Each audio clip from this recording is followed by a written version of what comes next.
I'm doing it all for the glory of God. And walk by faith, not by sight. Walk in the Spirit and do not gratify the desires of my flesh.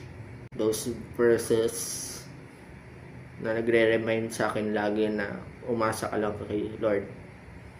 Trust in the Lord with all your heart. Do not lean on your own understanding. Whatever the result may be, just keep on trusting God.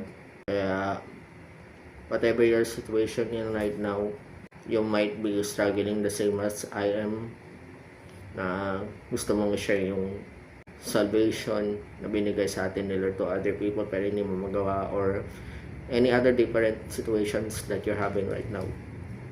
I want to let you know and remind you always na umasa ka lang kay Lord. Magtiwala ka lang sa Kanya.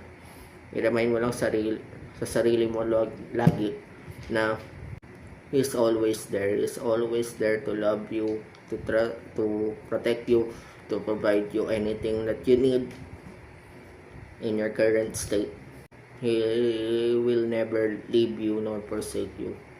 And remind you na by His blood we are healed. Kaya yun ang i-share mo sa ibang tao na it's only by Jesus na ligtas ka. It's only by Jesus na kaya ka nakabawa ka na mabuti. Don't be led by your feelings. Don't be led by what other people think or say about you. End times na, guys. Persecutions are everywhere. Pasalamat nga tayo sa Diyos na nandito tayo sa Pinas. The persecutions here are not as violent as in other countries.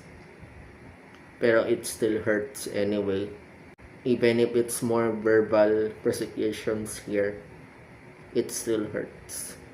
Any type of persecution, as long as it is targeting our Lord and Savior Jesus Christ, it will hurt.